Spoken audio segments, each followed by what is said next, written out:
जैसे ही गोविंद दास जी पद गाते थे, गोसाई जी श्रृंगार करते थे ठाकुर जी का, गोविंद दास जी पीछे खड़े खड़े पद गाते थे। तो जैसे ही गोसाई जी श्रृंगार करते करते थोड़ा श्रृंगार लेने के लिए नेक दूर जाते, ठाकुर जी ऐसे खड़े खड़े नीचे से एक मोती उठाते, मोती उठा के ये मारते टक के गोविंद दास के सिर पे। और जैसे ही गोविंद दास के सिर पे लगती, गोविंद दास कहते माने ना तारी की तो बताऊं, रुक जा। जैसे ही वो मोती लेकर के वापस गोविंद दास मारते, तब तक गोसाई जी वापस आ जाते। और गोसाई जी के आते ही वो मोती ठाकुर जी की जगह गोसाई जी में जाके लग जाता। गोसाई जी कहते हे गोविंदा, तू ठाकुर जी को मोती मार रहा है? गोविंद दास बोले मेरो माथो देखियो, ये गुम्माटो फूल को ये आपके लाला ने मारो मोए।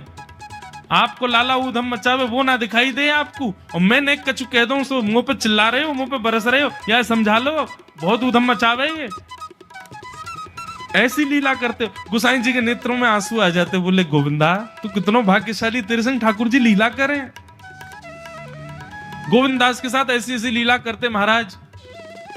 तो दोपहर के समय जैसे मंदिर बंद होते, ठाकुर जी महाराज फेंटा कस के आ जाते, ए गोविंदा चल खेल में चल रहे हैं। ठाकुर जी गोविंद दास के संग खेलने जाते।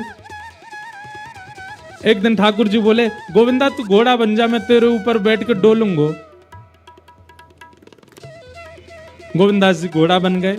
घोड़ा बन के ठाकुर जी ऊपर बैठ गए, और गोविंद दास की दो पौनी बना दी ऐसी, और दो पौनी इनको ऐसे पकड़ पकड़ के ठाकुर जी चला रहे हैं। और ठाकुर जी तो खेले भैया, कछु भी कर सकें। गोविंद दास के ऊपर बैठ गए और उसको चलाने लगे। अब चलते चलते गोविंद दास रुक गए, और ठाकुर जी बोले ए गोविंदा चल, ए मेरे घोड़ा चल।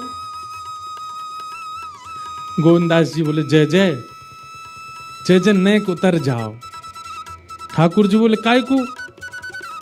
गोविंद दास जी बोले लघु शंका लगी है, नेक मुझे जानो है, नेक उतर जाओ। ठाकुर जी बोले ऐसी बात कर रहे हो गोविंदा हैं?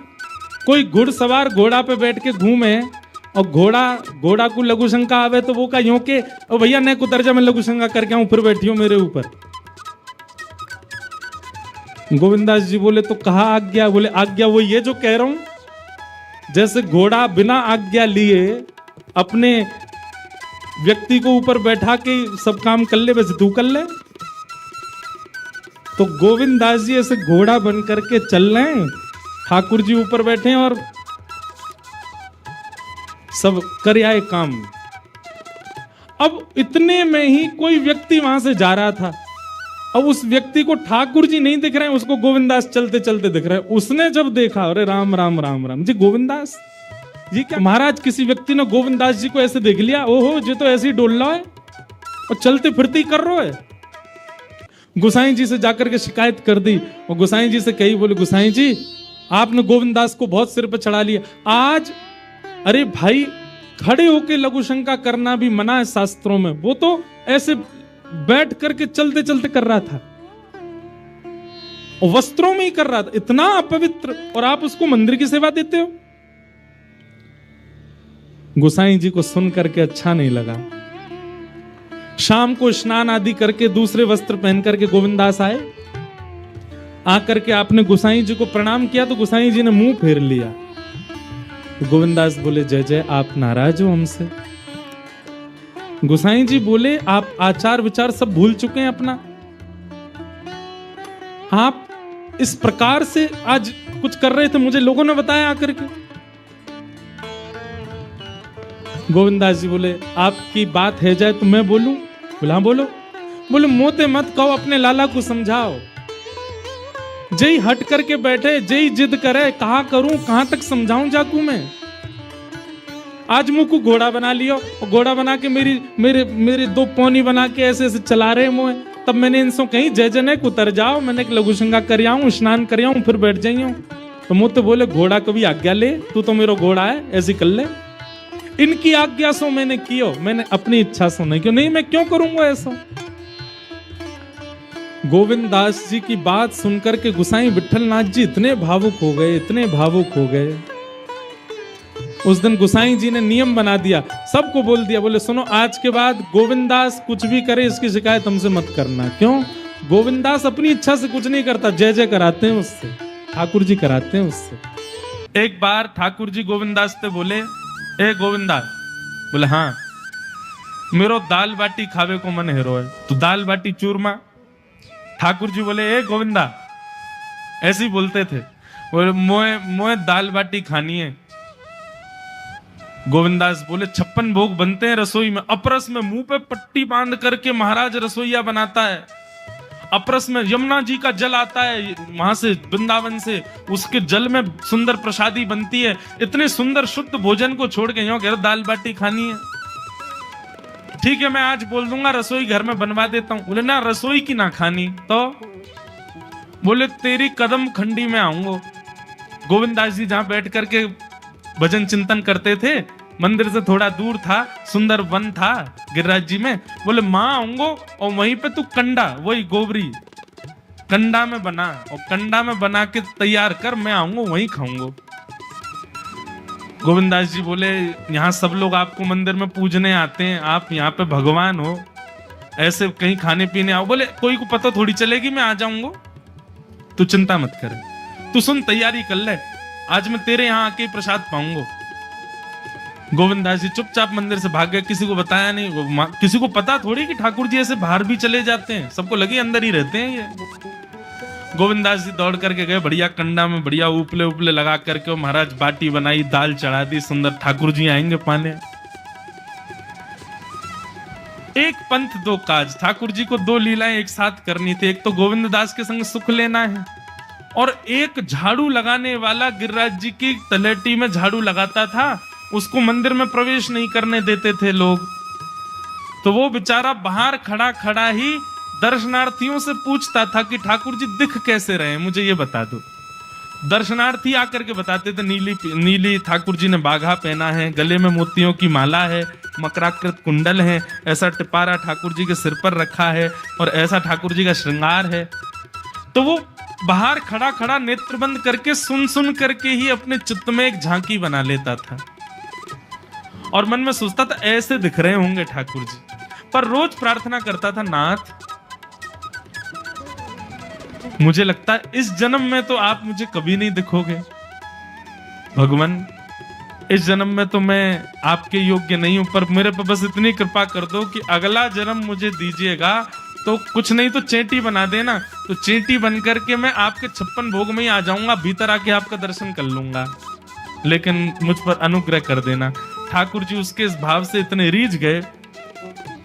गोविंद दास को बोला था कि दाल बाटी खाने आएंगे, अब मंदिर बंद करके सब तो चले गए वहां से, सब लोग भोजनालय में भोजन प्रसाद पाने लगे। ठाकुर जी मंदिर से निकले अचक करके बाहर, गिरिराज पर्वत के ऊपर विराजते थे। जैसे ही बाहर निकल करके आए तो गिरिराज पर्वत के नीचे ही वही झाड़ू लगाने वाला नेत्रों से आंसू बह रहे थे, ठाकुर जी का चिंतन कर रहा था। आज ठाकुर जी ऐसे दिख रहे हैं, सिर पर चांदी का मुकुट पहना है, ठाकुर जी ने आज गुलाब का इत्र लगाया है, ठाकुर जी के ऐसे ऐसे मकराकृत ठाकुर जी के कटाक्ष, वो सब चिंतन कर रहा था। ठाकुर जी नीचे उतर करके जाने लगे, इतने में ठाकुर जी ने लीला करी और जोर जोर से ठाकुर जी चिल्लाने लगे, अरे जल्दी ते आइयो, देखियो मेरे पाम में कांटो लग गयो, अरे जल्दी ते कोई आओ या कांटे को निकारो, मुझको तो बहुत दर्द है रो है, अरे भैया जल्दी आओ जल्दी आओ। अब ये स्वर जैसे ही सुना उस झाड़ू लगाने वाले ने, उसके नेत्र खुल गए। उसने देखा, बोले कि ये स्वर कहां से आ रहा है। उसने जैसे ही नेत्र उठा करके ऊपर देखा, तियों की माला पहनी है, मकराकृत कुंडल पहना है, चांदी का मुकुट चमक रहा है मस्तिष्क पर, ठाकुर जी के केश घुंघराले लहरा रहे हैं, और ठाकुर जी अपनो एक पाम हाथ में पकड़ करके और एक पैर पर लंगड़ी जैसे खेलते हैं, ऐसे ठाकुर जी कूद रहे हैं यहां से वहां। नीचे से झाड़ू लगाने वाले ने कहा, अरे ऐसा पुरुष तो मैंने जीवन में कभी नहीं देखा, ये कैसा पुरुष है। नीचे से ही ठाकुर जी को देखने लगा। अब स्वरूप उसको पता था, तो उसने कही ये जरूर ठाकुर जी होंगे, वहीं से प्रणाम करें। ठाकुर जी बोले प्रणाम कर रहा हूं, दारी के जल्दी ऊपर आ, कांटो लगो मेरे पम में, या को निकार। बोलने लगा, बोले मैं ऊपर नहीं आ सकता, गुसाई जी मारेंगे, सब लोग डांटेंगे मुझे। अरे नहीं गुसाई जी ऐसा कुछ ना के, ये सब तो बाहर के लोगों ने नियम बना दिए, मैं तो सबसे मिलूं, तू आ जा जल्दी ऊपर। जैसे ही ऊपर गया, ज्यों-ज्यों ठाकुर जी के समीप जाए त्यों-त्यों उसके नेत्र सजल होते जाएं। ठाकुर जी के बिल्कुल समीप पहुंच गया भगवान बोले देख काई को रो भैया, जल्दी कर, मेरे पाम में कांटो लगो या को निकार। जिन चरण कमलों के स्पर्श के लिए सदा लक्ष्मी लालायित रहती है, ठाकुर जी ने उसकी गोद में अनायास अपने चरण रख दिए। बोले जल्दी कांटो निकार, कांटो लग गो मेरे पाम में। अब वो ठाकुर जी के सुंदर तलवों को अपने हाथ से ऐसे देख रहा है, ढूंढ रहा है कहाँ कांटा लगा है, कहीं उसको कांटा मिल गया। अब इतने कोमल चरण ठाकुर जी के, उसके नेत्रों से आंसू भी गिरते जा रहे हैं, भाव विह्वल होता जा रहा है। मेरे सौभाग्य की सराहना, ठाकुर जी के इतने समीप। कांटा निकालने के लिए बार बार अपने अंगूठे से खींचे, लेकिन कांटा नहीं निकले। ठाकुर जी बोले अरे जे हाथ पे ना निकलेगो। उसने पूछा कैसे निकलेगा? बोले अरे मेरो पाम पकड़ के अपने मुंह के पास ले जा और दांतन से निकाल, तब निकलेगो ये। आहा, कितनी कृपा की ठाकुर। कृपा की न होती जो आदत तुम्हारी, तो सुनी ही रहती अदालत तुम्हारी। जो दीनों के दिल में जगह तुम न पाते, तो किस दिल में होती हिफाजत तुम्हारी। कृपा की न होती जो आदत तुम्हारी, तो सुनी ही रहती अदालत तुम्हारी।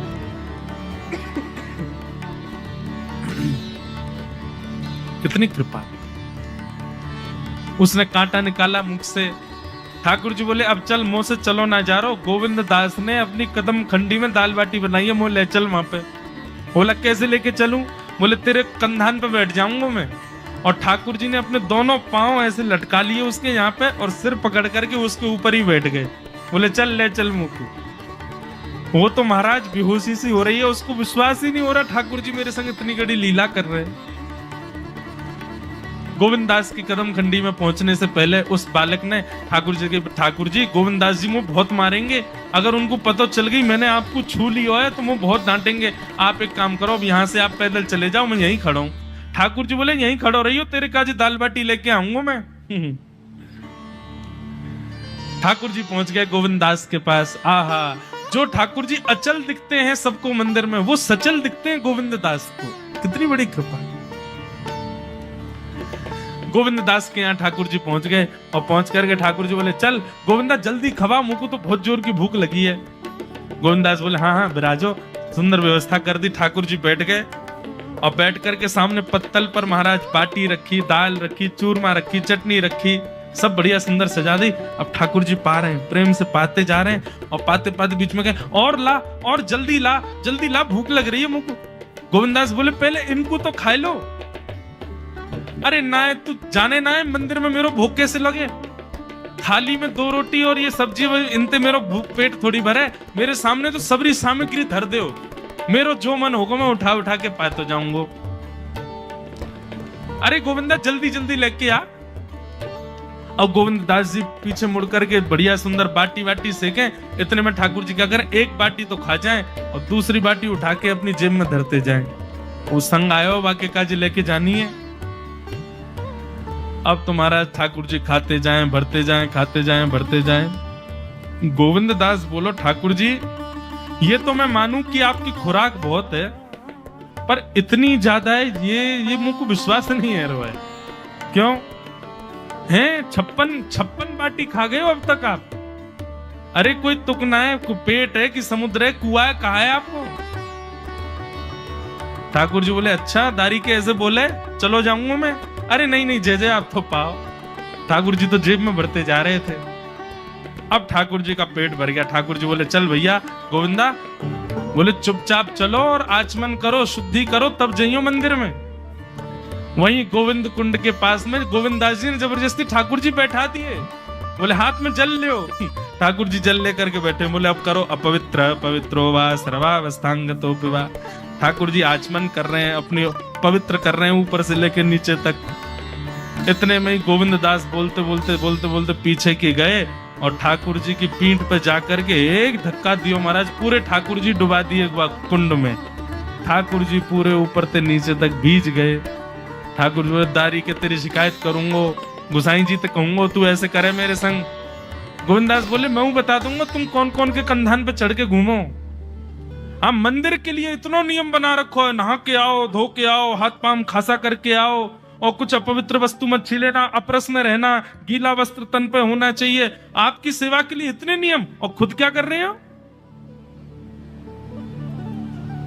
ऐसे गोविंद दास वो कह रहे हैं, यद्यपि रूप गुण शील सुधरता, इन बातन न रिझई है,